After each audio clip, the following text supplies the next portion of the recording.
묵상하심으로 9월 6일 목요일 새벽 기도회를 시작하겠습니다.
오늘 우리에게 주시는 하나님의 말씀은 로마서 3장 21절에서 31절 말씀입니다. 이제는 율법 외에 하나님의 한 의가 나타났으니 율법과 선지자들에게 증거를 받은 것이라. 곧 예수 그리스도를 믿음으로 말미암아 모든 믿는 자에게 미치는 하나님의 의인이 차별이 없느니라. 모든 사람이 죄를 범하였음에 하나님의 영광에 이르지 못하더니 그리스도 예수 안에 있는 속량으로 말미암아 하나님의 은혜로 값없이 의롭다 하심을 얻은 자 되었느니라. 이 예수를 하나님이 그의 피로써 믿음으로 말미암는 화목제물로 세우셨으니 이는 하나님께서 길이 참으시는 중에 전에 지은 죄를 간과하심으로 자기의 의로우심을 나타내려 하심이니 곧 이때에 자기의 의로우심을 나타내사 자기도 의로우시며 또한 예수 믿는 자를 의롭다 하려 하심이라. 그런즉 자랑할 때가 어디냐 있을 수 없느니라. 무슨 법으로냐 행위로냐 아니라 오직 믿음의 법으로니라. 그러므로 사람이 의롭다 하심을 얻는 것은 율법의 행위에 있지 않고 믿음으로 되는 줄 우리가 인정하노라. 하나님은 다만 유대인의 하나님이시냐? 또한 이방인의 하나님이 아니시냐? 진실로 이방인의 하나님도 되시느니라. 할례자도 믿음으로 말미암아 또한 무할례자도 믿음으로 말미암아 의롭다 하실 하나님은 한 분이시니라. 그런즉 우리가 믿음으로 말미암아 율법을 파기할 수 있느냐? 그럴 수 없느니라. 도리어 율법을 굳게 세우느니라.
로마서는 바울이 3차 전도 여행 때 고린도에서 기록하여 로마 교회에 보낸 편지입니다.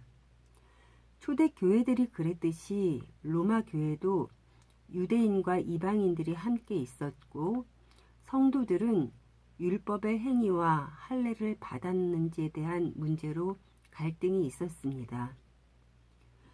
특히 유대 전통을 받아 자란 유대인들이 이방인을 무시하는 일이 일어났고 이로 인한 갈등이 지속됐음을 본문을 통해서 발견할 수 있습니다. 교회 공동체에 모인 사람들은 각기 다른 환경에서 자랐지만 오직 예수 그리스도를 믿는 믿음 때문에 하나로 모인 것입니다. 선민사상에 젖어서 복음의 참 의미를 깨닫지 못하는 유대인들에게 바울은 본문을 통해 설명합니다. 이들이 내세우는 율법은 죄를 깨닫게 하는 기준이지 행함으로 구원을 받기 위한 것이 아님을 20절에서 말합니다. 그러면 어떻게 구원을 받습니까? 22절에서 25절을 새 번역으로 읽겠습니다. 그런데 하나님의 의는 예수 그리스도를 믿는 믿음을 통하여 오는 것인데 모든 믿는 사람에게 미칩니다. 거기에는 아무 차별이 없습니다. 모든 사람이 죄를 범하였습니다. 그래서 사람은 하나님의 영광에 못 미치는 처지에 놓여 있습니다. 그러나 사람은 그리스도 예수 안에서 얻는 구원으로 말미암아 하나님의 은혜로 값없이 의롭다는 선고를 받았습니다. 하나님께서는 이 예수를 속죄 제물로 내주셨습니다. 그것은 그의 피를 믿을 때에 유효합니다. 하나님께서 이렇게 하신 것은 사람들이 이제까지 지은 죄를 너그럽게 보아주심으로써 자기의 의를 나타내시려는 것이었습니다. 하나님께서는 죄인인 인간을 속량하기 위해 독생자 예수님을 화목제물로 세우셨고 예수님은 화목제물로서 자신의 핏값을 지불했고 하나님은 이 사실을 믿는 사람의 죄를 간과하십니다. 죄를 간과하셨다는 것은 우리의 저지른 죄가 없어졌다는 의미가 아닙니다. 우리의 지은 죄는 그대로 있지만 예수 그리스도의 대속의 보혈을 믿을 때에 그 죄에 대한 심판을 넘어간다는 것입니다. 이처럼 하나님이 당신의 독생자 예수를 피의 화목제물로 삼으신 이유는 하나님 당신의 의로우심을 나타내기 위해서입니다. 그래서 예수 그리스도를 믿는 믿음으로 말미암아 모든 믿는 자들에게는 하나님의 의가 나타납니다. 그리스도인들은 모두 하나님의 은혜로 값없이 의롭다 하심을 얻은 사람들입니다. 내가 스스로 의로워질 수 없음을 아는 사람은 교만하지 못합니다. 나의 생명과 삶이 예수 그리스도의 속량으로 얻어진 것을 아는 사람은 자기 욕심대로 삶을 살아가지 못합니다. 바울은 선민사상을 내세우며 차별의식을 갖는 자들에게 값없이 주어진 은혜의 복음을 선포하며 이렇게 말합니다. 자랑할 데가 어디 있느냐? 있을 수 없느니라. 값없이 주어진 복음 앞에서 우리가 무엇을 자랑할 수 있겠습니까? 사랑하는 성도 여러분, 신앙은 자신이 어떤 존재인가에 대한 자각이며 내가 죄인임을 깨닫는 데부터 시작해서 값없이 주어진 하나님의 은혜에 나 자신을 온전히 맡길 때 비로소 올바른 신앙의 길로 들어서게 되는 것입니다. 여러분의 진정한 신앙생활이 이렇게 시작되지 않으셨습니까? 그런데 우리는 하나님의 크신 은혜를 잊고 내가 주인인 양 살 때가 많지 않습니까? 사실 우리는 크신 하나님의 은혜를 매 순간 기억하며 살아야 하는 사람들입니다. 이 은혜의 매 순간을 기억한다면 내가 주인이 되는 일은 없습니다. 이러한 우리에게 9월에 로마서가 묵상 본문으로 주어졌습니다. 로마서는 기독교 신앙의 핵심을 담고 있는 말씀입니다. 이 가을에 로마서를 묵상하시면서 다시 한번 우리의 신앙을 다지며 올바른 신앙인으로 일어서는 시간들이 되시기를 간절히 기도드립니다.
찬양